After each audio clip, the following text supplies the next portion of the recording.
with it. It don't matter. I thought we were already going. It doesn't matter. Seriously, it doesn't really matter. There was not a lot of information in episode I got like very few notes. There was some but good I'm just stuff saying, in episode 1. when we get to 2, I've got even like video and shit that's gonna just blow you out. Seriously, I got some stuff. You want to see some little sneak peek of some episodes? I wanted to see your notes again, though. You got your notes. Oh, I thought you wanted to see the videos. No, that's episode. Hold on. That's episode 2. No. There's my notes. I've got notes. Uh-oh. Chris got notes, too. Look at that. I put him on the big screen now. Oh, no. Got to throw. I always have my little notepad. I just write on any scrap paper. It's dangerous now. JKL's not the only one with notes now. Oh man, everybody. I know you guys are gonna know the Marvel stuff much better than I am. I mean, I know Marvel, but I haven't really been into comics in a long time. So what I know of Marvel is like fringe stuff. You guys are gonna be able to deep dive. So hey, I'm gonna start this off and tell everybody here that I'm so we are. I'm so lost on what's going on in the whole like WandaVision. I watched the first one 4 times, maybe tried to like figure it out on the 4th time. I either figure that it's way above my intelligence level, and I'm just not going to be able to find it, or it's going to be a struggle. And I'm hoping that y'all are going to tell me the story here. Well, let's talk about it. Let's get up in episode 1, man. Let's start at the top with episode 1, and even when you start talking about the title. I mean, let's get down up in it, right? The title, WandaVision, we go, well, there's 2 characters. There's Wanda and Vision, or is it But that's not what it's WandaVision, like television. Or is it Wanda's vision of what? Yeah. I don't know, man. There's a lot of that going on here. It's Wanda's vision of what she wants. Yeah, I took it as Wanda's vision. Of what she wants. At first, before you know what the show is about. You have too much fun with that. Before you know what the show is about, you think WandaVision, they just mashed their names together. But once you start watching, you get it. It's Wanda's vision. It's WandaVision. Vision's not.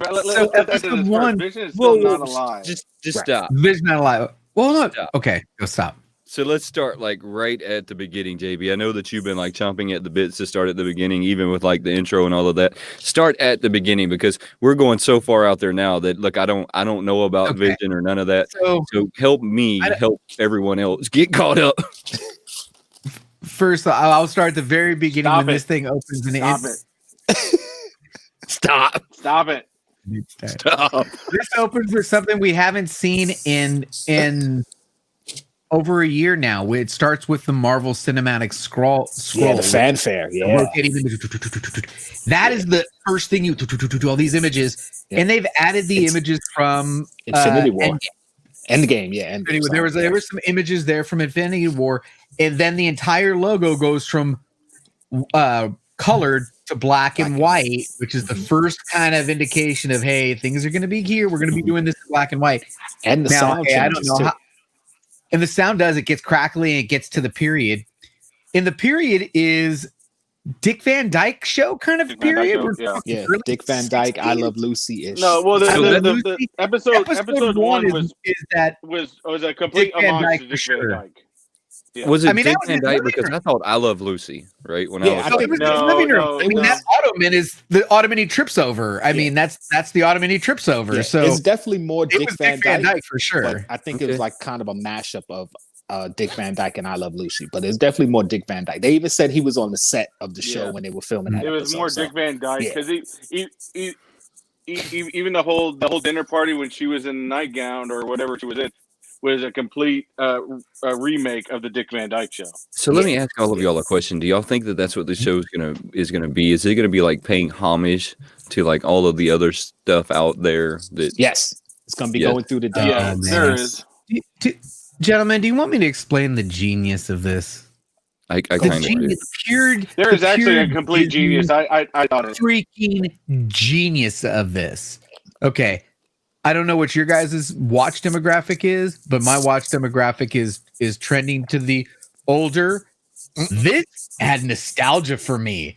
Yeah. And for all of the new viewers out there and all of the people that are sitting home watching and was waiting for the next major event, for them to start with something, period, sucked in a whole generation of people that weren't going to give this two shakes. Yep. They were not going to be watching no WandaVision. And when it turned up in black and white and reminded them of Dick Van Dyke, you just got a whole huge generation of people going, ooh, what's going on here? That's awesome. That's interesting.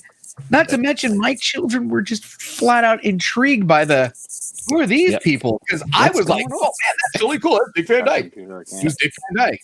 You know, and it's magic with the laugh tracks, with the jump cuts when they do like things appearing and disappearing, all the old school effects, everything was awesome. The cool thing is my kids don't know these characters, but they were learning their powers the way the episode was kind of campily joking about them. You know, it starts with him walking through the front door of the house and dropping her as he phases through. Yep. And she just falls on her butt, you know. So I'm confused about, like, there's a lot of things in here that I'm confused about. So where did they come from?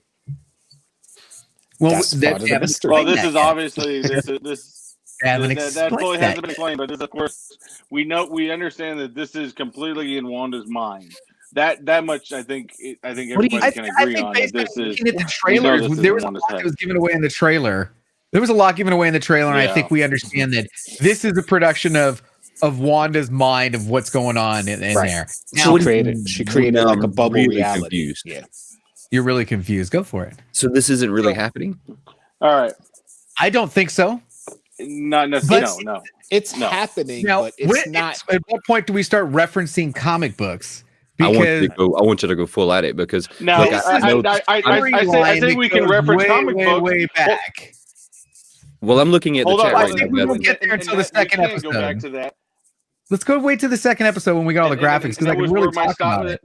Yeah, that's where my stop it reference came from. But the first thing we can reference comic books right away is who, after the episode starts, you know, Vision goes to work. Who comes to the door first?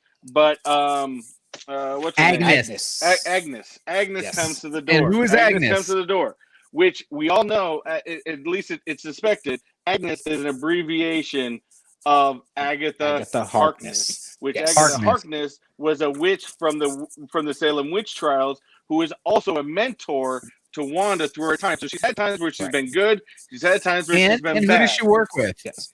And who does Agatha Harkness work with? Mephisto. Mephisto. Yes. Oh, so, we know that. Well, Mephisto. Because there's also worked against Mephisto too. Yes. Has this started off at the very beginning of WandaVision? So would this be like comic 1, WandaVision? It doesn't work like that. No, it doesn't work like that. No one's going to comic 1 that you're going to be able to read and see anything that makes sense to you yet. Right. You're going to have to have read different. I even think that's an Avengers storyline. Yeah, so different runs of Avengers, different interactions of Wanda's character through Marvel history, where she's had different interactions with different characters. Yeah. They've pieced and homaged different things. We know that there was a whole comic book, Wanda and Vision, that went 12 issues. Yes. That is homaged here. They reference it and homage it in episode 2, and I have some graphics to support that. Yeah. So there are times that they're snipping. You can remember too that the black and white character of Agatha is a reference to an early Marvel character in Mephisto. Right. So I'm looking at the chat right here. There's also going back to black and white is a reminiscent to there was, I think, like at least 7 episodes or issues where there was a silver Vision. Yes. And he was kind of an homage going back to the silver Vision. It was silver. So like I was saying, I'm looking at the chat right. So I'm not the only one that's totally lost on the beginning of this. And I guess I wasn't saying that did it start on comic 1. I guess I was wondering, is this the very beginning of the story?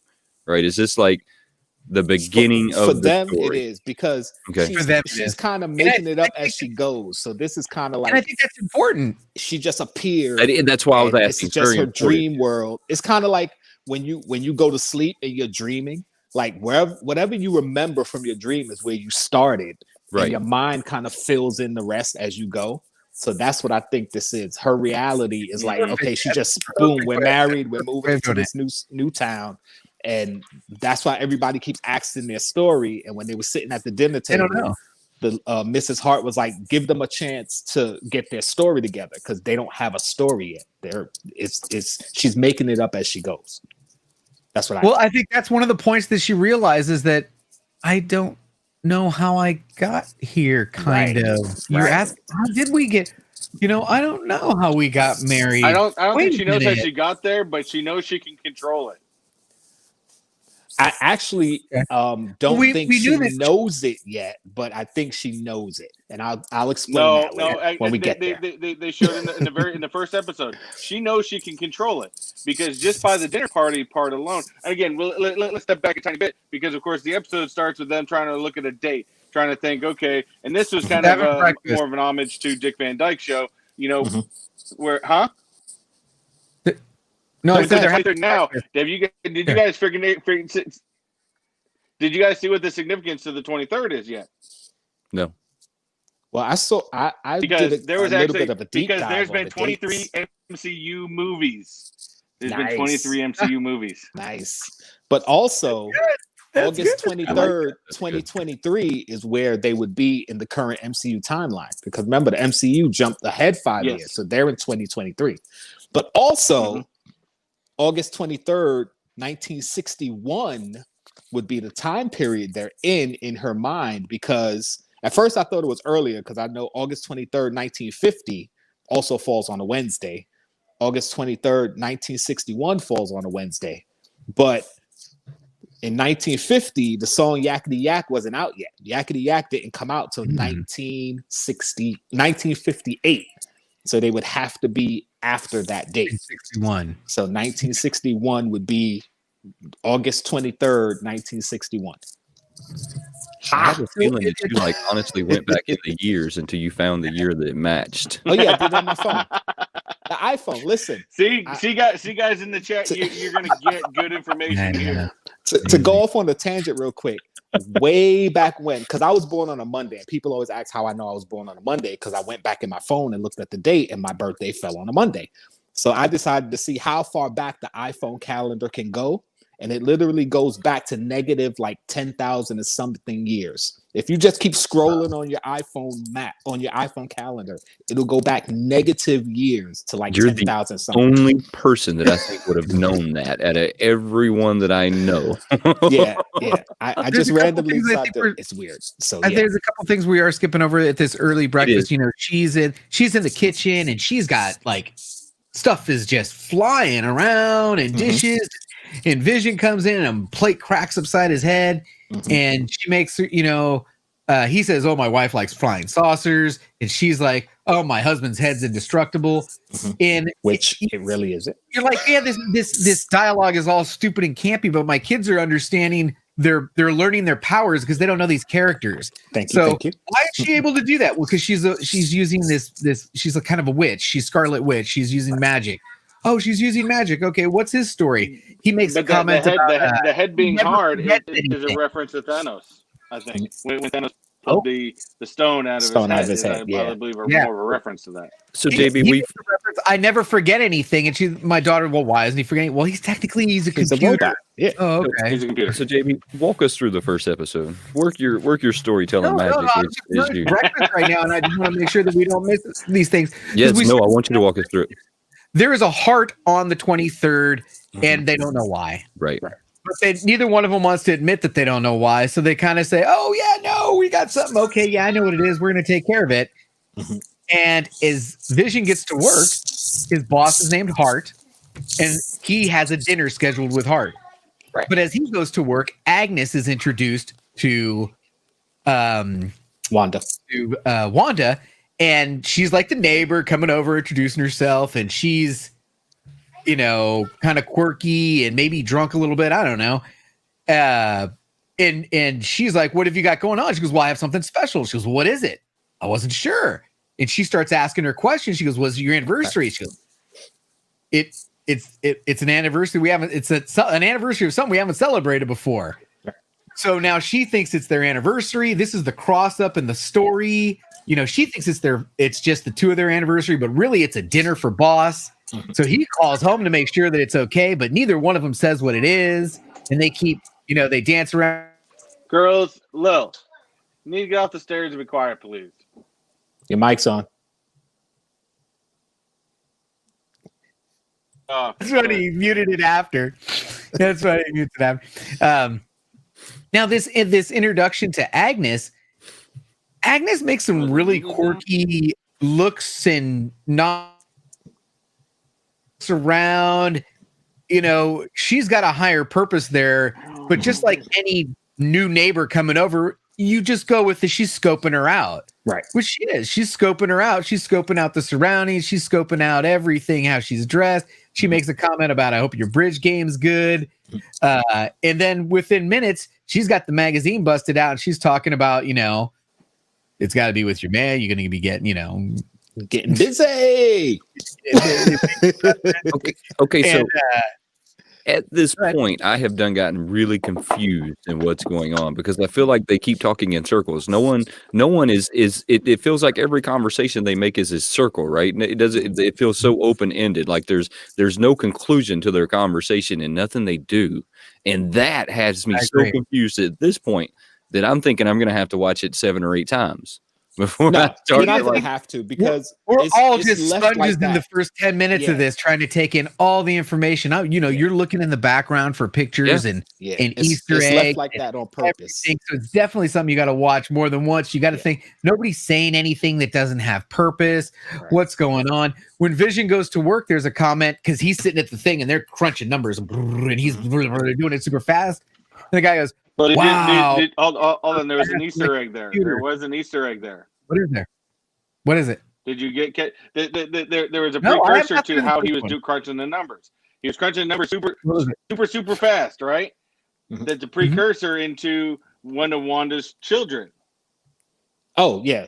Speed. Because of Speed. Yeah. Okay. And she also said that technically in reality, Vision's actually not the father of Wanda's children. Right. Wait. So that's a different story. Yeah, that's a different story. But yeah, because she even says, I don't know if it's in it was later in this episode. She said that you can move at the speed of sound. So that's pretty much, letting people know, Vision can move really fast and one of their kids can move really fast. Another reveal of the power set.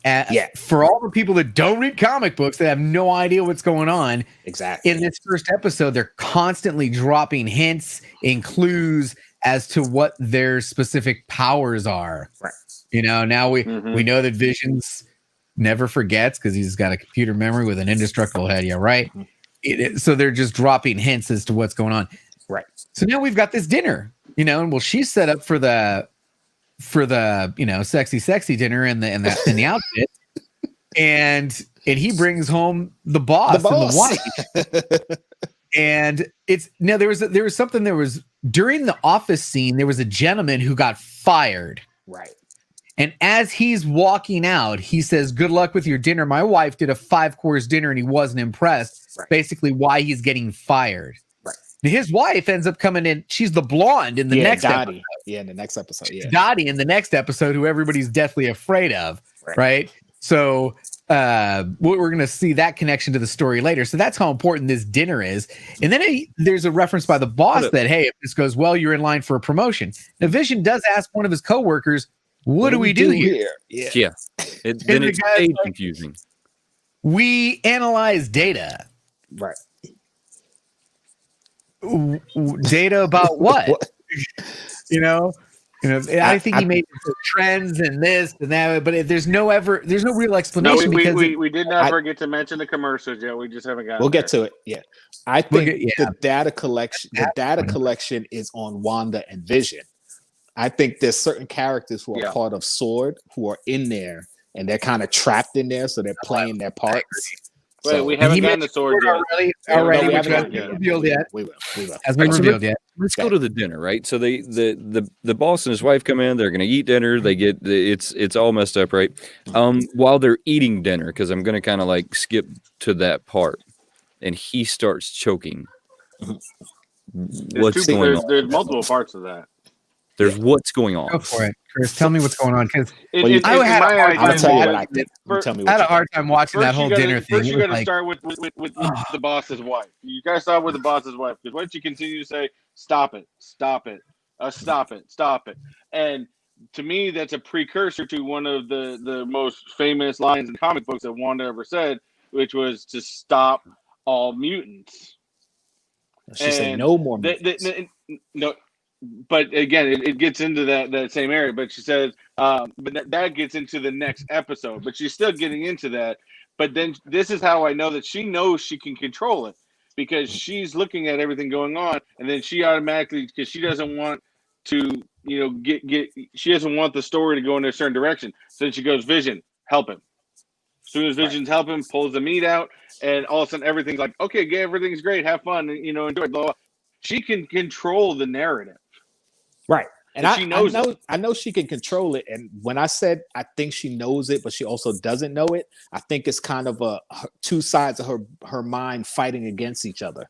Because every time it seems like she's about to come out of whatever this bubble is, like when she starts to realize what's going on, something snaps her back in. So I think she had a psychotic break. Does anyone also notice that during the dinner, Agnes wouldn't let her and Vision be alone. Right. So it's almost when like she was in the kitchen, she couldn't get out of the kitchen, and then she came back in the front door later on. Well, right. So it's like if this is Agatha Harkness doesn't want her to be alone with Vision. Well, but there's other parts where they're alone. So, but I think at the dinner table, when you see Mrs. Hart saying, stop it. Well, before that, when they were both questioning them, you see he got real aggravated. It's almost like he's trying to pull information out of them, mm-hmm. and he starts choking. It's almost like Wanda's defense mechanism. It's like when something's aggravating you. So I think that part of her is like trying to stop the questions.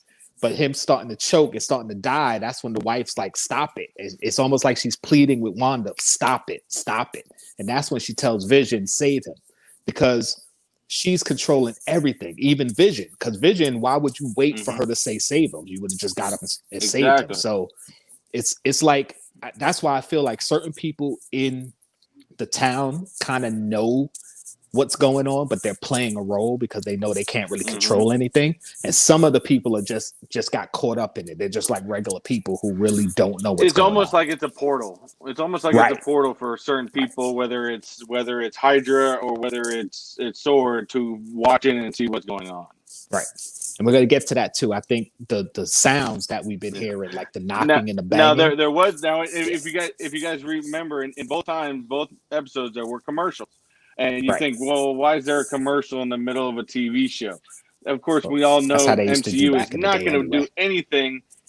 It's not going to do anything that isn't meant for a reason. What did you? I think I know what it meant, JB. But then the first one, when they were talking about the toaster oven, where did you think that was going?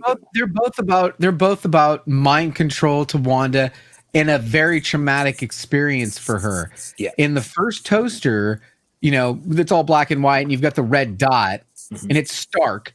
It's a Stark Industries product. But if you notice that beeping is getting faster and faster and faster and faster and faster.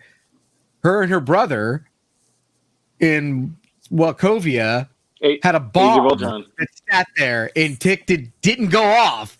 Right. But that was reminding her of that moment and that control and that because it had the Stark written on the bomb, and they were waiting. It had Stark written on the bomb. It was sitting in their living room, but it didn't go off. That was a reminder of that event. Right. And also, do you notice when they turned the toaster on? That's exactly what I thought too. It was the repulsor sound. It was the repulsor sound. Yeah.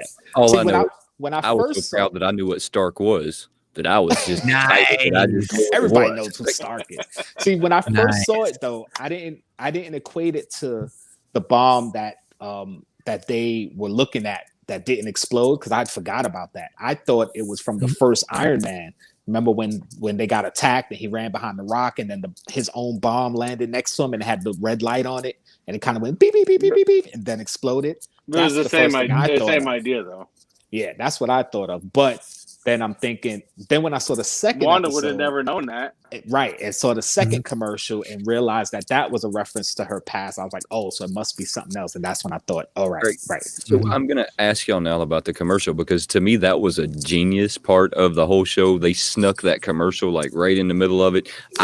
I love doing stuff like that. I mean, I think y'all all know I like kind of like shoving stuff at the beginning of my show. Now it makes me wonder if I can shove it in the middle of my show. Now that well, I've that's seen something that, they used to do back in the day anyway. All new idea when I seen that. It was like this light bulb like up here somewhere. It has this little flicker. It's not very bright, but every once in a while it flickers a little bit, and it was flickering for that moment.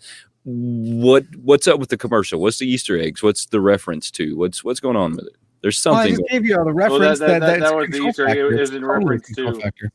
It's what'd you say, JB? Yeah, it was control. It's a total control factor. It's to remind her of a traumatic experience to keep her. It's definitely a reference to Wanda and in something traumatic in her life. And I can commercial did the same in the next one. The second commercial, I got the graphics that'll blow you away. What do you mean? It was just the first commercial. It was like it was a reference to when her and her brother were hiding under the bed, and the bomb. When her town was getting bombed and the bomb landed next to the bed. And she said they sat there for 2 days expecting that bomb to explode. That's why they hated Stark. That's an MCU movie reference. That was the Age of Ultron, why they hated Stark. Because the first bomb killed their parents and the second bomb landed next to their bed and they were hiding under the bed looking at it for 2 days expecting to die. So that's the reference for the toaster, for the whole commercial. And what does Stark Industries have to do with bombs?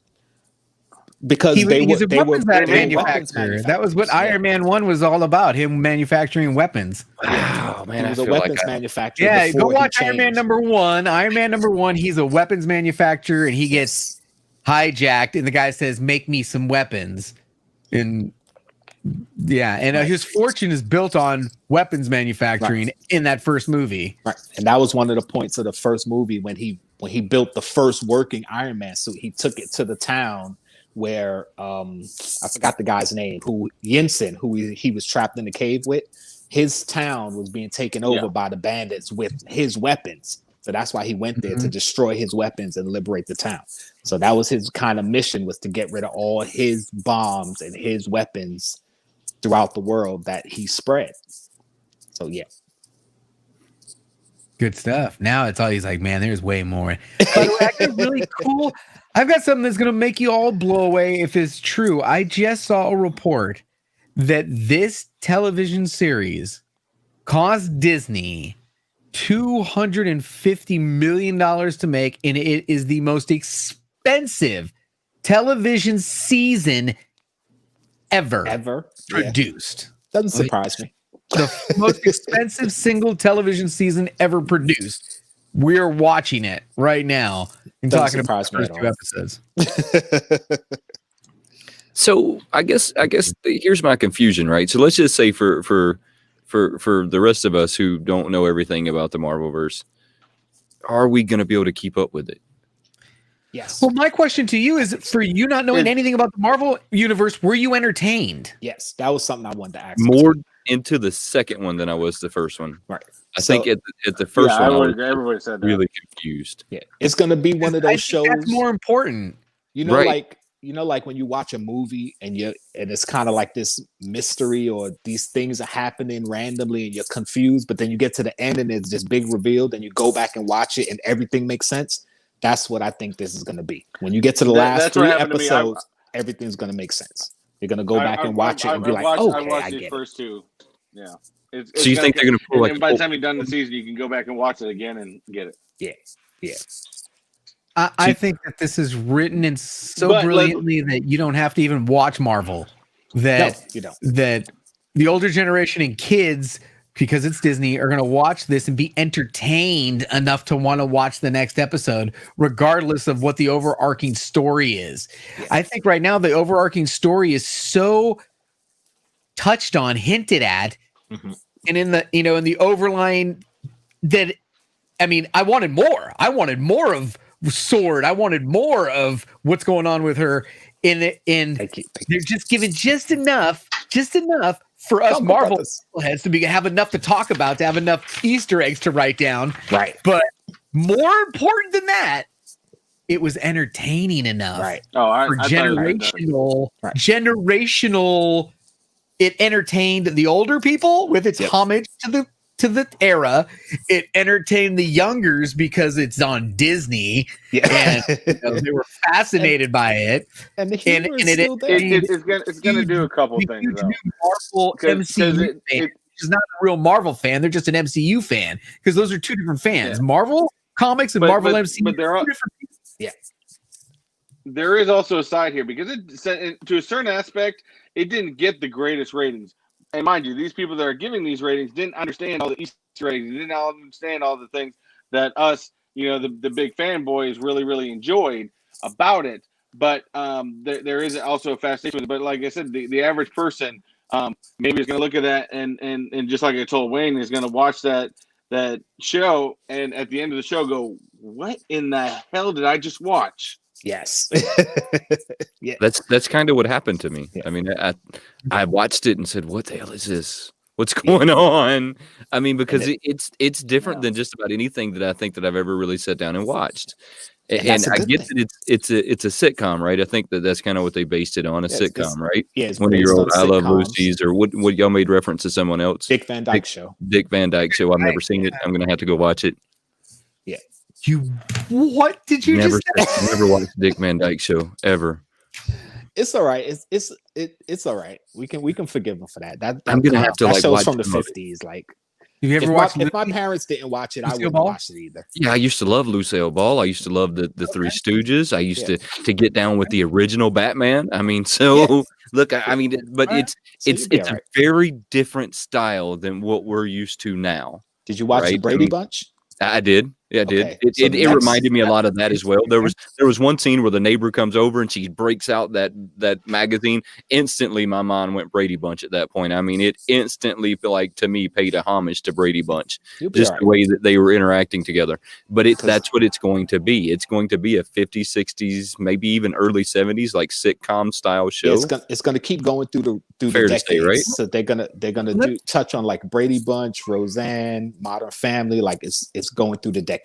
So let's wrap this one. I think the biggest reveal of the show for anybody watching that, it's not like this huge comic book reader, but I think the biggest reveal of the show was as it comes to a close and the camera backs away from the monitor, the TV monitor of the the 50s style, you see that you're in a control room and there is clearly a shield logo there. Sword. You want to know what the word sword logo there. And sword represents, oh my goodness, ready? The sentient world observation response. No, you're right. Go ahead. Department. It's now which basically the same exact thing as SHIELD is, except for the universe. Off-world. Yeah, alien. But before you go on, they actually retconned that for the MCU. It actually stands for Sentient Weapons. What was it? Sentient Weapons Observation and Response Division. Ooh. Yeah, they changed it for the MCU, so it's not necessarily off-world. It's just sentient weapons, and we all know Wanda is a sentient weapon because my I have a thought process behind that, because again, this is just a complete theory here, and I think I said it briefly in TechBot After Dark, and I know Jesse Lou kind of said it a little bit more, and kind of what he said kind of made me think is it was just announced this week that Chris Evans is being signed on to bring back Captain America. Yeah. Now, with that news, and also getting the news that from WandaVision that we had, now they're bringing in Agent of S.W.O.R.D. You think, okay, well, who's the director of Agent of S.H.I.E.L.D.? Well, you're thinking Fury. My thought process, and this could be a complete theory that we have no premise to say this is what's going to happen.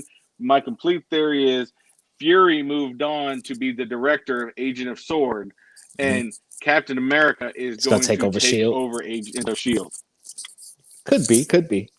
Interesting. Didn't he do it in the comics once, or was that Tony Stark? I know somebody took over S.H.I.E.L.D. Cap took over S.H.I.E.L.D. at one point. All right, so before we move to the next one, though, and what are the Easter eggs in the first episode? Any other ones, Chris, for one? I think we went over a lot of them. Did we catch all of the Easter eggs that were in that one? Well, I got some if you guys are ready. What you got? Yeah. One. The big one I got was Go ahead. What's yours? No, I'm good. Go ahead. Oh, okay. There's a 732 area code, which is a New Jersey area code.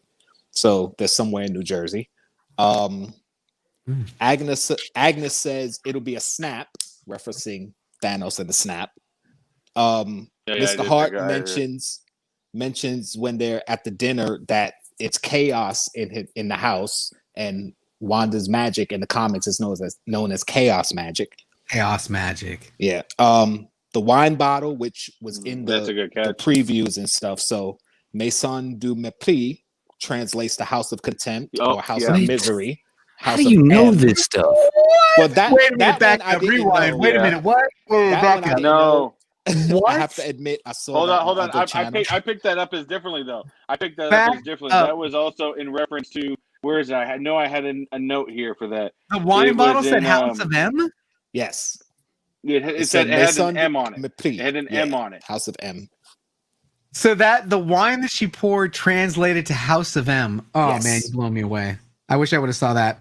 That is huge. I do remember. I had that in here somewhere about that wine bottle. The place where Vision works is called Computational Services, and in one of the scenes when they're in the office, like the last part, like the words are one above the other, and it kind of cuts off the CompuServe.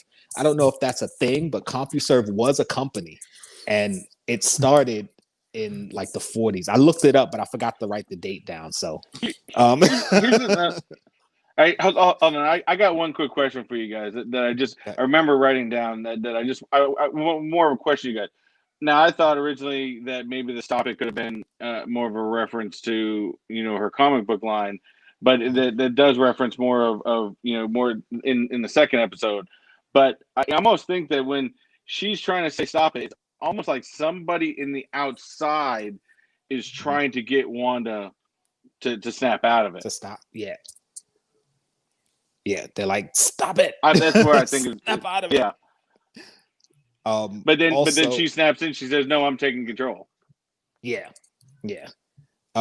Vision mentioned that he doesn't eat a lot in this episode, which pays off in the next episode. That's not really an Easter egg, but once you watch the second, you kind of realize it rewatching the first.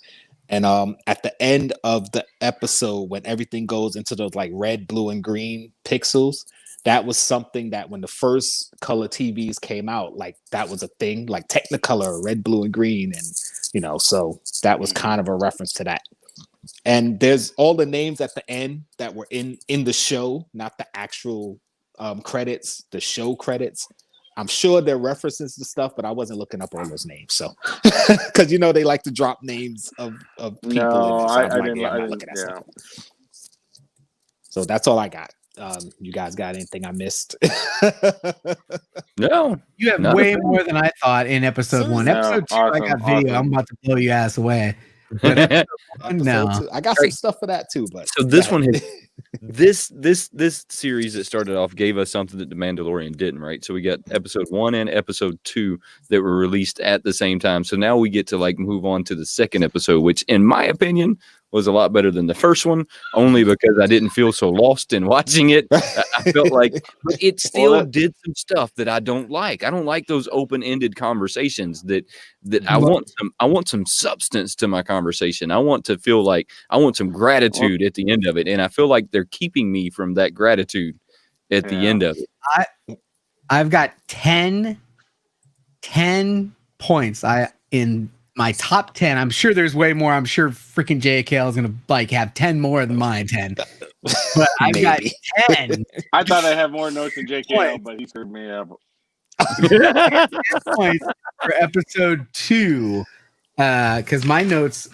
So let's start Let's off go at for the it. beginning of it, JB. I mean, let's start at the beginning. All right, you guys Walk us ready? through the beginning, and then let's talk about it because First, this one to me. All right, so we let's know go it was an through. homage to In Bewitched. the beginning, there is an homage to Bewitched. Yes. That's right. So now we've changed it, but the tune was to the music of. Yep. Let me go that back there. The music was to Help Me Rhonda, Yes. which we hear later. Kind of Help Me Wanda. Yep. Right, we hear that later on in the episode, right during this scene. Mm-hmm. The radio was playing.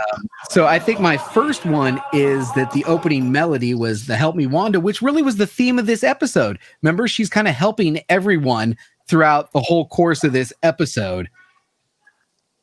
All right, so let's pause on that one before we get to the. Is this still Help Me?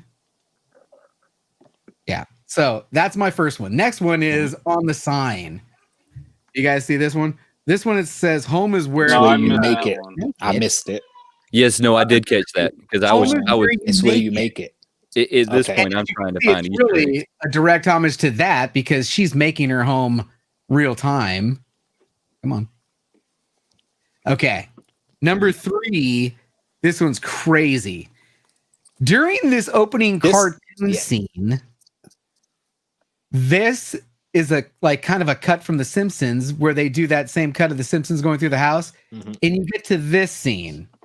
And what is this? Anybody? Oh, I know. I think a lot of I people recently got it wrong. Dirty Addict.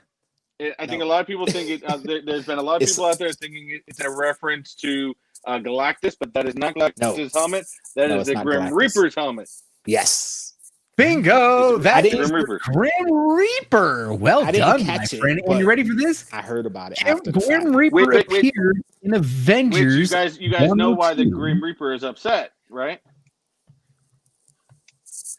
No, go. The Grim Reaper is also upset because he is also the brother of Wonder Man. Grim Reaper is the brother of Wonder Man, and he is also upset with Vision because Vision was partially created with Wonder Man's brainwaves. Right. Okay, I knew that, but I didn't know he was the brother of Wonder Man. I did not know that. Cool. Grim Reaper is also worked with Hydra and Ultron as well. Okay.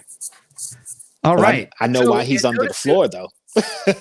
Notice we had a Avengers 102, and that was also referenced right. Where is it at? Here. When they were just married, if you notice the license plate was 102. Okay. 102, 102 for that comic, but it could be whether, we're just making stuff up. All right. Okay. You guys ready for number 4? I'm ready. Go for it. Number 4. I think I caught this one too. Go. What are the names that they use? Anybody? Okay, you know what names it was Glamour and Illusion, right? Glamour and Illusion. Glamour and Illusion.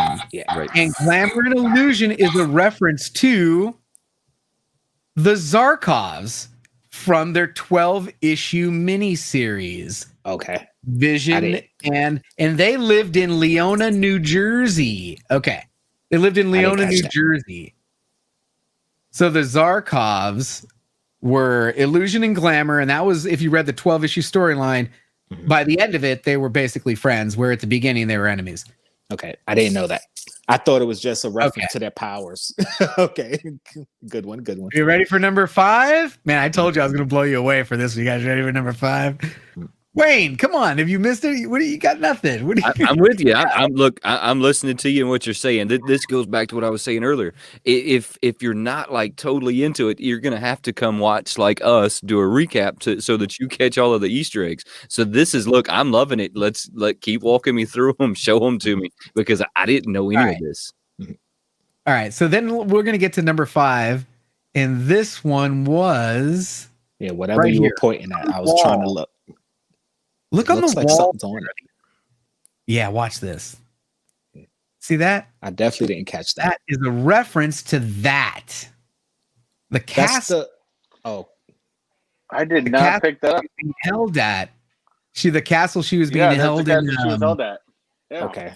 All right. I definitely didn't catch that. At the very beginning. Okay. All right. That's where she was being held. Mm-hmm.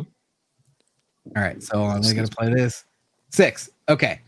Number 6. What I have 6 here? Helicopter. Okay. Oh, I like this. So, I like this. She hears this bang. She picks up this toy, and the toy's got The only thing color. a sword logo. This image that I'm showing you now, that's from the trailer. From the trailer. From the trailer. Right? Mm-hmm. Thanks, Robert. I really appreciate that comment from Mr. G Spot. I do appreciate you, man. I put some time into this. All right. So this is from the trailer. And what do you think? See how the trailer shows this helicopter over the top of this red glowing, and then maybe that guy fell through. And when he fell through, he turned into that. Did you also pick up the colors? It's a toy. It's always red. Everything, but I always also red. I always picked up the look at the colors. Oh, the red color of the bubble yellow. is red. Yeah. Red and yellow. Yeah, her color. The red color, but also you got red and yellow. I picked up as her color. Vision. Okay. All right. For helicopter sword number 7. This one's a huge reveal. Number 7 is a huge reveal. Does the 57 on it mean anything? I'm sure it's a reference to a comic book or something because they always throw in references for the numbers, but I never look them up. This was a good one too. This was the biggest one right here.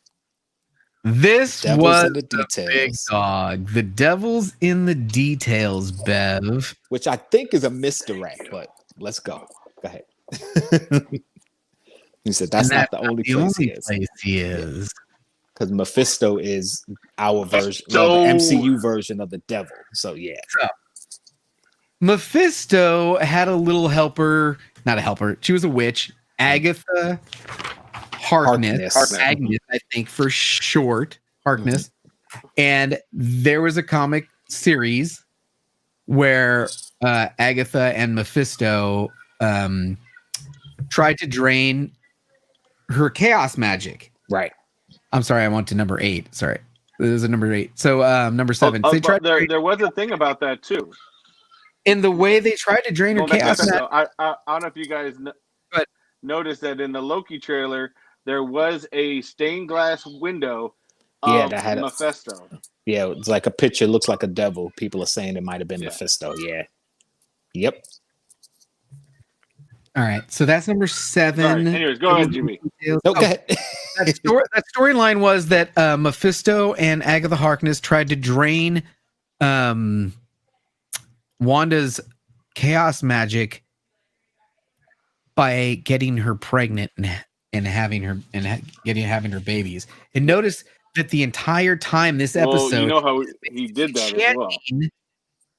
Chanting number 8 is for the children. For the children. What is up with that too? Everything is for the children, right? That I think it's subliminal. For kids. We got through 2 episodes. And I haven't seen a single kid. Nope. Anywhere. Nope. There's no children. Because it was all about Mephisto wanting her to have the kids. Because you got to remember that. Of course, Vision was a cyborg. You can't create kids. So how did Wanda create kids? She was actually from and this one I actually had to look up a little bit more because I think Jesse Lou said something before, but it didn't make sense. I actually looked up and said she got pregnant with the shards of Mephisto's soul. And after she had the kids, he wanted his shard back, which in turn were the kids. Right. He wants the kids. Yeah, right. I don't think they're doing that exact storyline, but it's definitely something where they want her to have these kids. Yeah, and in the end, because of Mephisto taking the kids and hiding them away, that's eventually what makes Wanda go insane, and of course does the very famous line of "No more mutants." Yeah. Yeah, first it led to House of M, where she created like a perfect reality where mutants were in charge. And when they finally beat her from that, then it went to her saying no more mutants. So yeah. So that's pretty much what we have. So anyway, the commercial was a good one too. Yep. All right, so this commercial is wicked, man, because if you know who this guy is, then you knew right away what was going on here. So let me play this. He'll make time for you. Yeah, that was And awesome. you see the little And logo even had in the there? Hydra, even had the Hydra name on it. Hydra logo in there. Yep. Strucker. And I love how And it then said you guys he'll know make Strucker, time of for course, you. is Baron von Strucker. Yes, Hey, he's the one who experimented. Keep going, Chris. Keep going, Chris. Keep going, Chris. You're killing it. Baron von Strucker was the mad scientist that used the Tesseract to help create Wanda and Quicksilver. Yes. It's not In the world MCU. of Yes. Hold on. Not even the world of heroes. This is the age of miracles, Doctor. There's nothing more horrifying than a miracle.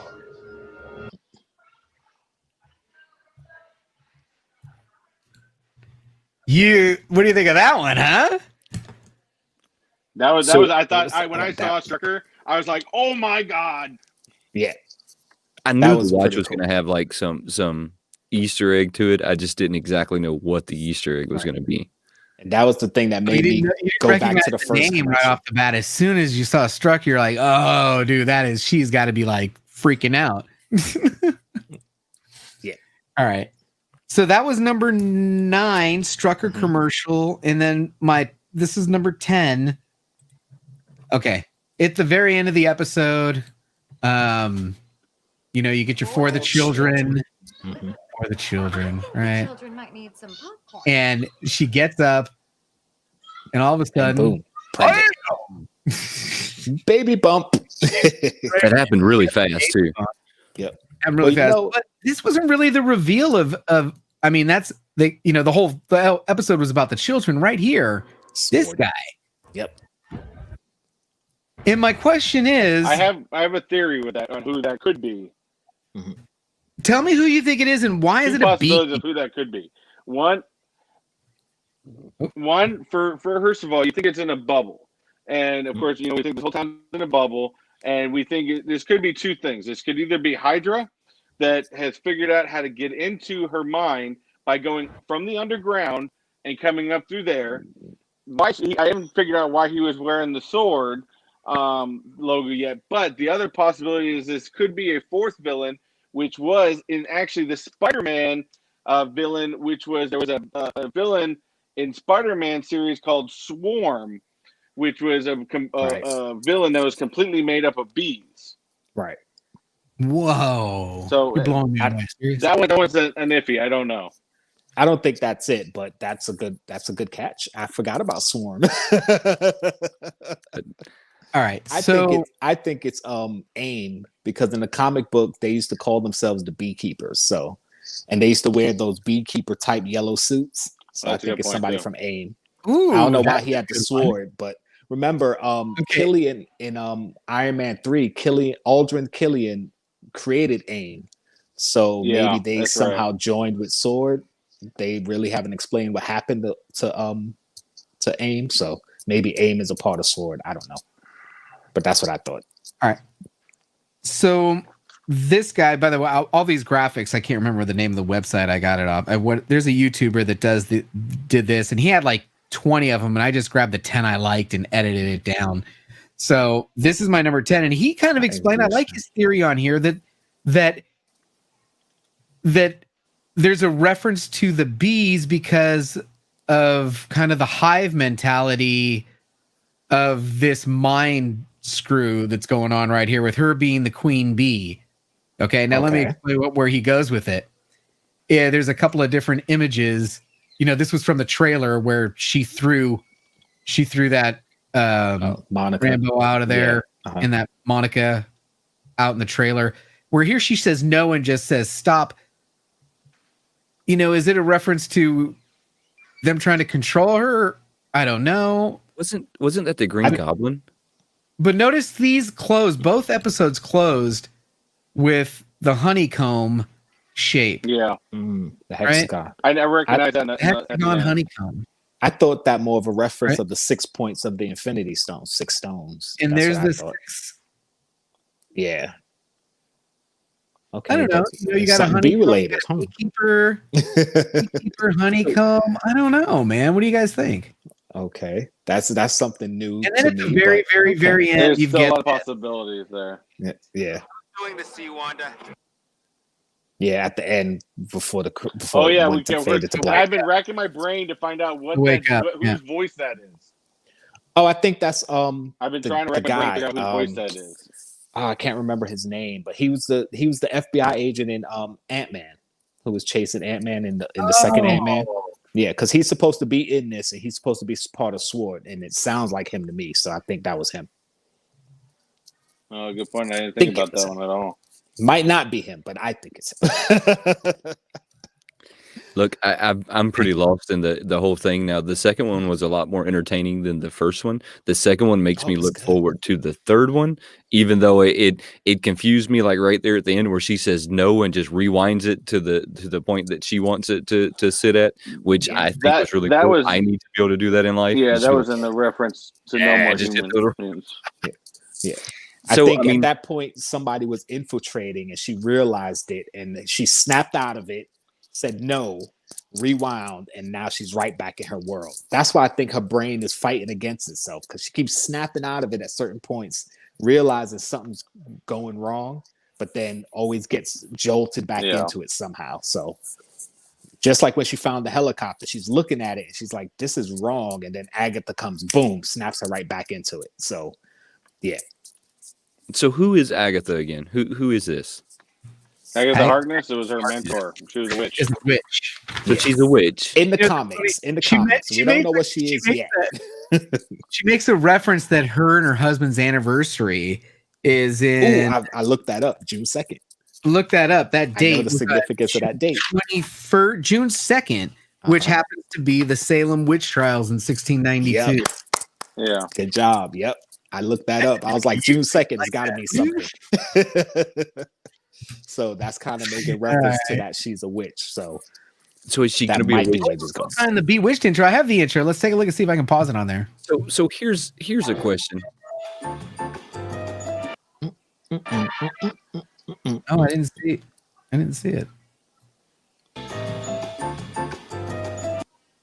Yeah, I don't see it either. Cropped it out. Yeah. So here's my question, right? Do we think this is going to turn into like a traditional Marvel story where you're going to have villains and there's going to be like fight scenes? And do we think that's going to happen, or do we think that it's going to stay in the format that it's in? Yes, what? Probably towards the end we might have something like that. But I say the last quarter. Yeah, maybe the last 2 episodes, maybe. And I say maybe because this is more of a kind of a psychological thing, so maybe it stays in her head and it's not like a traditional, beat 'em up movie at the end, but it's Marvel, so you kind of expect it. Okay, so right now, you also got to remember how powerful Wanda actually is. Yes, she's super powerful. You got to remember how powerful Wanda actually is to multiple areas, and that's why everybody's trying to channel within her, because she goes completely insane. She goes and she goes on a tear. So a lot of people are afraid of her, to be honest with you. Yeah. Is she gonna wake up eventually? I think so. So are they gonna tell us the story while she's awake as well? I don't know. That is probably going to be towards the end where she snaps out of it and realizes that she's been doing this thing this whole time. But okay, so coming into this, I thought that her superpower was to change the universe around her. Yeah, she has reality warping powers. Right. Like her powers are just overpowered anyway. She can pretty much do just about anything. But I didn't catch that she was sleeping. I didn't catch that this was all in her head, right? That this is a dream, that this is... I don't know, when they backed out from that monitor, what are they monitoring over there? Was that her heartbeat, or is there? Yeah, they had like brain waves. Yeah, what did they monitor? And when's that reveal? I really feel that maybe in the next episode we get who's sitting at the desk. Is she she in the hospital? Is she like in a coma or something? I would not be surprised if in the trailer she pushed someone out, Monica out. Right. Is Monica sitting at the desk? Does she know how to go in and out of this reality? I don't know. Actually, Monica, I think she was the one in the helicopter when the helicopter came in. Yeah, because remember, she wasn't in the first episode, and when they were talking at the garden party, like she was like, "I don't even know why I'm here." Like it's almost like she just got there. Even when she asked her name, she had to think about it for a second. She was like, "Geraldine." So I think she just got there, and considering her mother was a pilot, and she was in the Captain Marvel movie as a little girl, so she would grow up to possibly be a pilot. So she probably flew in on that helicopter, and when it came through, it turned into a toy, and she became part of this world. I actually think remember at the beginning when they were having those loud bangs, and they thought it was the tree.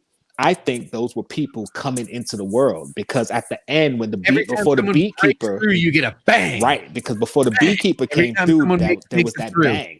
So I think Dottie, I think Herb, and I think the mailman were all new characters that we saw this episode. I think at the beginning, those three characters came into the world. Okay, now you're talking about something. There's something cool for you. That a little detail, not one of my top 10s, but when the mailman walks up.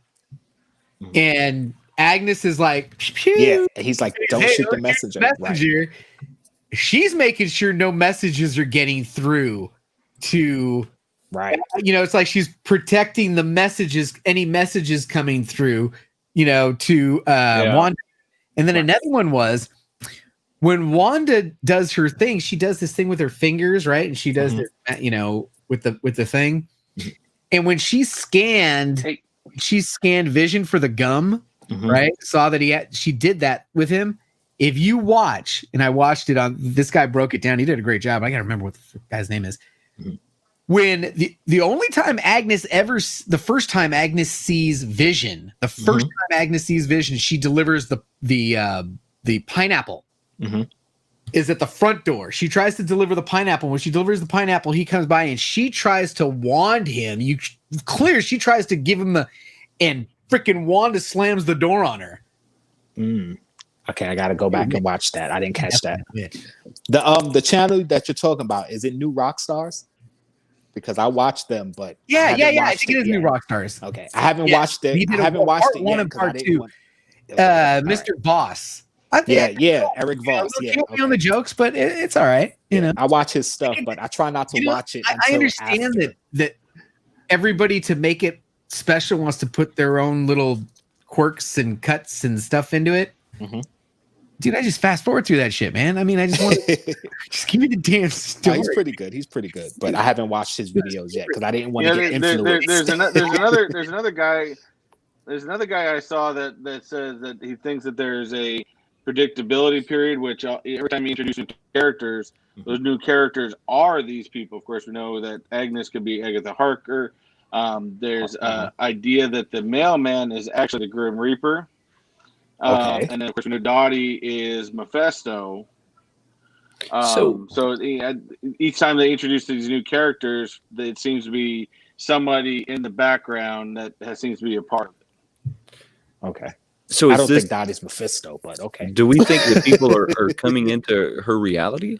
Yeah, I think they're trying to come in, because based on the trailers, you see people outside this bubble, which I think is the town they're in. Like, she created the bubble and they're in there. And every time somebody comes in, they get changed to somebody in the reality, which is why when the beekeeper came through, he probably wasn't wearing what he was wearing. He's probably wearing like a hazmat suit or something, but it turned into a beekeeper suit because that fits the town and the time they're in. So I think when they first get into the world, they kind of remember who they are, but as time passes, they start to blend into Wanda's world, which is why, like the characters, some of them know that something's off, but they're just kind of playing the role, like they have to.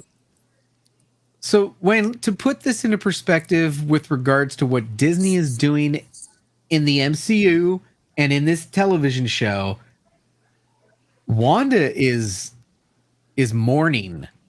She's mourning the loss of Vision. And after that movie, that nobody says what happens to her. Right. This, I think, is the story of how she dealt with his loss. Yeah, her grief. Creating a reality that he was there and lived the perfect life that she wanted to live.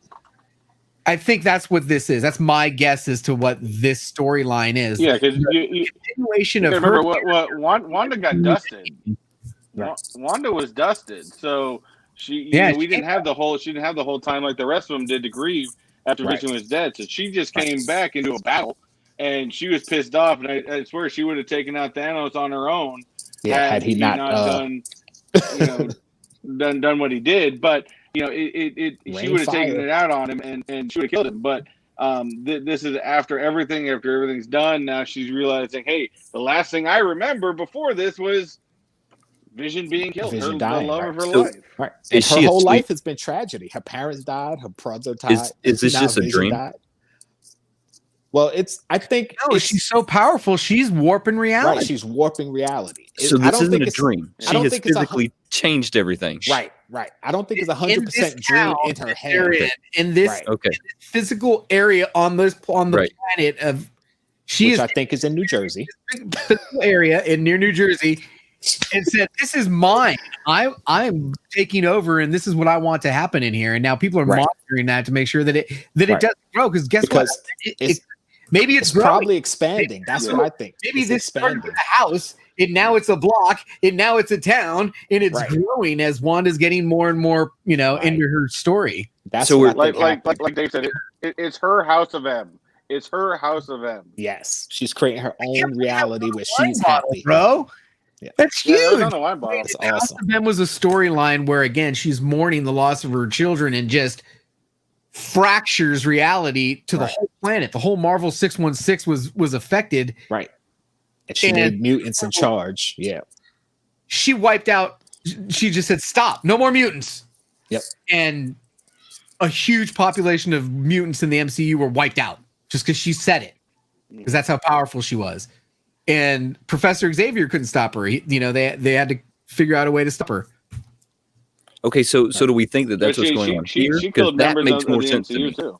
Yeah, they're trying to stop her from her reality venturing off into everyone, taking over and working over everything. I think the bubble's getting bigger, and they're trying to figure out how to stop it. That's why they keep asking who's doing this to you, because they know that she's technically a good guy. Like, she wouldn't purposely be trying to hurt people. So I think they feel like somebody's making her do it, but I think that she's doing it unwittingly. Like, she doesn't mean for it to be consuming. She just wants her own little reality where she's happy. No, I think there's got to be a villain. I think Mephisto's got to be. No, I think there's a villain in there, but I don't think he's controlling her. I think he's just trying to manipulate her to use her grief to his end, which is why he's trying to make her have these children. It's like, all right, well, she's going crazy. Let me get mine, Who do we think the villains are? Right? So out of the people in the town, who do we think the town members are that are going to become villains? Well, Agnes, I definitely think. So Agnes was Agatha Harker. I think Agnes is the only villain in there right now. What about his boss? Because I felt like his boss might have been like a villain. How come we didn't see him in he wasn't in the second episode? He's kind of what happened with that? Yeah. He wasn't sitting with her. When they were in that town hall meeting, everybody was there. Everybody was there. The whole cast, everybody we'd seen. His wife was in there. He was there. Yep. Mrs. Hart was there. Mr. Hart His wasn't wife was there. There and he wasn't there. Yep. Very interesting. So do we think he's going to be a villain? That's what I thought. I seen him in it, and just the whole, like, even after he choked, I mean, it was just an immediate, like, okay, it's time to go. Have a great day. We really appreciate it.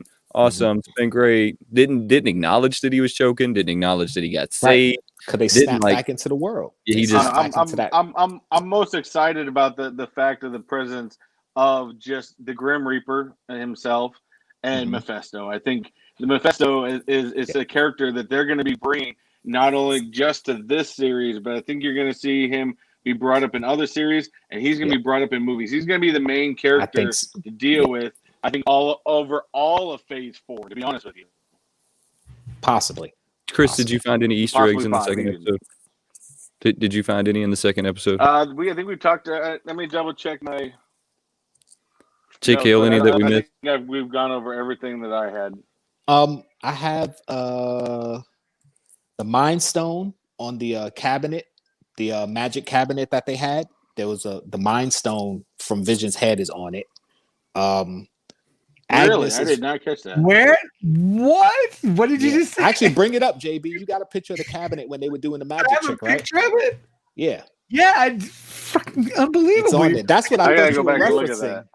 That's what I thought you were referencing. Also, Agnes is wearing a brooch, and she wore it in both episodes. There's like a brooch that she's wearing, which I think has significance. Well, that's because see, there it is, Mind Stone right there. Wow. Oh, it is the Mind Stone. Yeah. I did not even pick up on that. So that was pretty cool. I didn't catch it in this scene. I caught it in the scene where they were doing the thing. The brooch also, I think, is another significance of that being Agatha Harkness because she wears a brooch. Yeah. Well, I didn't. She wears it. You mean in the comic? Yeah. Chris, she wears a brooch in the comic. Okay, I didn't know that. I just noticed in the first 2 episodes she's wearing this brooch, which I think means something. I don't know what. Agnes keeps referring to her husband Ralph, which we haven't seen yet. So who's Ralph? Oh, yeah, probably Mephisto. And also, they mentioned pigs a few times in the first episode. They were talking about pigs in a blanket and something about a pigsty. Something I didn't write down the references, but I know they mentioned it. So I'm wondering if that has something to do with anything. I mean, I know Agnes supposedly being a witch. You know, they did a lot of rituals and stuff. So maybe pigs were part of it. I don't know. I just found it funny that they mentioned pigs a couple of times. But that's pretty much it that I caught. I mean, what about how the color red seems to be coming up? Yes, and that's another thing because her magic is red. And then there's a couple of references to even anti-communist. He's a communist. Talk about that. Everything's kind of red gum. Red. He got gummed up by big red gum. I don't know. There's another. There's definitely significance to the color red, but I just thought that was because she wears red. I do her love magic the genius. is red. Yeah, I do say if you look back at that show in its entirety, the genius of even going back to showing that gum getting gunked up into Vision's gears. Yeah, going back to that old school coloring. I mean, it was genius. Yeah, I liked it. It was genius. I thought it was great. And most people may not have picked up on that, but that was awesome. Yeah, because obviously when you think of Vision, you're like, okay, would a piece of gum really do that to him? But if you think in the 60s and 50s in a TV show, that's what would happen. Like a robot would eat a piece of gum and then go haywire. And you're like, is that how robots work? Like, but it's hilarious because he was drunk. Like, he got drunk off a piece of big red gum. That's crazy. And that's something that I think the reference that he doesn't eat in the first episode. So it's like, okay, why doesn't he eat? Why doesn't he eat? Oh, that's this a good is why point, he Dave. doesn't eat. Mephisto equals that's red. A very good point. Yeah, maybe it's that too. Mephisto is red, so it could be that too. Good one, Dave. He is the devil. Nice. That's Good a good catch, one. Dave. There's also one more thing that I really didn't get. It's Big Red. Isn't that a nickname for the devil? I don't know. I know it's a stick of gum. I know it's gum because I used to chew Big Red all the time. That was my gum. Still chew Big Red. There was a line that I wanted, hopefully one of you guys to help me with. JB, I know you're the comic guy. When Dottie cut herself, and then Wanda went and got the towel, and Dottie said, "Pop quiz. How do you get blood out of white linen?" And she's like, "You do it yourself." Like, I have no idea what that was. It was just so throwaway. I don't know either, but very interesting you mentioned that because this guy pointed out that in the opening cartoon credit, Dottie's dress in the cartoon has a blood stain on it. Really? I didn't see that either. See, and I got to go rewatch these. Hey, thanks for stopping by, reading. Make sure you're subbed up to all the channels because we all put out good content. Sub up. That should be our thing. Hashtag sub up. Hashtag sub up. So I'm writing it down. I think we kind of went over everything. I think that maybe I'm in a different place than I was before we started talking. I'm more excited to see what happens on episode 3. Episode 3, I think. But I'm going to tell y'all that I think that this is going to take like crazy twists and turns that I don't know if we're prepared for. Absolutely, it's going to be. I told you that this series is going to be complete mind. It's going to screw with your mind. Yeah, it's definitely doing that. Yes. JB, what do you have going on next week? Anything going on you want to talk about? Ooh, you know what? Can you hit me if I can set something up? Yeah, set it up, brother. Set it up. Seconds, I can set something up, man. Seriously, I got something I want to set up. All right. Well, while he's doing that, I just dropped the video yesterday. My Clue Pops came in, so that was very good. I was happy with those. And I have a live interview going on tonight. Well, actually, early this morning. It's going to be 2 a.m. my time, but it's going to be 6 p.m. Australian time because I'm doing an interview with Taco Pops. It was supposed to be last night, but I messed up the days, so now it's going to be tonight. And he's coming on with me. It's going to be 6 p.m. his time, 2 a.m. my time. What time on the West Coast? 11 p.m. West Coast. So whoever's up, come join me because I'm going to be exhausted. But Taco's awesome. I'm hoping to have a great interview. So that's it. Taco Pops. Yeah, he's awesome. If you haven't seen his videos, go check him out. He's I'm gonna have to go check him out when we get off of here. JB, what you got going on, brother? All right, can you give me the big screen there for a second? You got it. It's all yours. Big screen. 45 seconds. Just hang with me for 45 seconds. Are you ready? 45 seconds. Let's go. How you doing? I'm JB, and it's 2021, and that means it's time to get organized. I want to know what my collection's worth. What's the value? A lot of the comic books' value depends on grade. Well, I've got 30 graded comic books in my collection. I've got 25 from CGC and 5 from CDCS. I'm going to start by entering those comic books into the coverprice.com app. And that's how I'm going to check my comic book values today. If you want to see what I got in graded comic book value, according to coverprice.com anyway, stick around. That's pretty cool. Pretty cool. I'm going to have to start getting some of my stuff graded because I got boxes of comics, man. It's pretty cool. That's what I got coming up. I like it. It's pretty cool. All right. Appreciate that. Thanks for letting me play that. Pretty cool stuff. What do you mean? Yeah, thanks for letting you play that. Yeah. Oh my, Chris, what do you got going on, brother? Anything going on? Oh, not much. Got some BAM, got some Funko. We got our show next week. We've got a whole bunch of possible news to look forward to with Funko Toy Fair going on. I don't know, just taking it day by day, trying to get my computer fixed because if y'all haven't noticed, I'm on my phone because my computer decided to screw with my computer and it screwed back. I figure you were just doing something. Right before you go live. No, I'm in repairs. All right, it happens. By the way, I got that box from you, TechBot. I don't know if I did a video on it yet, but I got that box. Thank you. Appreciate that. Wait, which one? How many did you send me? Why do you have to think about what boxes you sent somebody? You sent me a box with the pop in it. Oh man, is that the one with the stickers all over it? Yeah. Oh, okay. Yeah. You probably shouldn't open that box. You should open that. I already box opened it. I just didn't do the video yet. That'll probably be out. That'll be out probably Tuesday.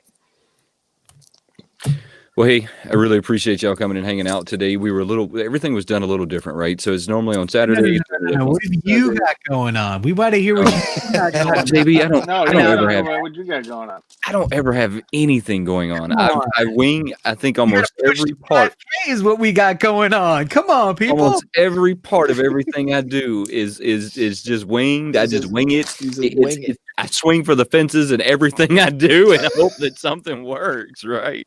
I mean, I got my normal 3 shows either Monday, Tuesday, Wednesday. Then, I'm going live on Thursday. Mr. TechBot and myself go live every Friday at 6 p.m. Standard Eastern Time, whatever Standard Eastern Time means, because I have no clue what that shit means at all. I don't even know why people say it. Well, I'm just going to keep going with it. Standard Eastern Keep saying it. Yeah, Standard Eastern Standard. Saturdays is when we're supposed to be doing this right here at 3:30, guys. But remember, this is a lot about us just hanging out. My wife's birthday was yesterday. All the guys waited until I was on here, and they wanted to do it together, which I truly appreciate that, guys. I truly appreciate the love there. That was really awesome. I will tell her happy birthday from y'all. Their channels are down in the description below, guys. So make sure that you are subscribed to their channels. Look, while you're there, go ahead and check out their Patreons, because I know that every one of these guys have really cool Patreons, really, really cool Patreons. So while you're mine isn't out yet, but it's coming. It's coming. It's coming. But while you're there checking their channels out, make sure you do that, guys. I really smash that like button, hit that subscribe button. Absolutely. We will see y'all next time. Have a good one, guys. Peace.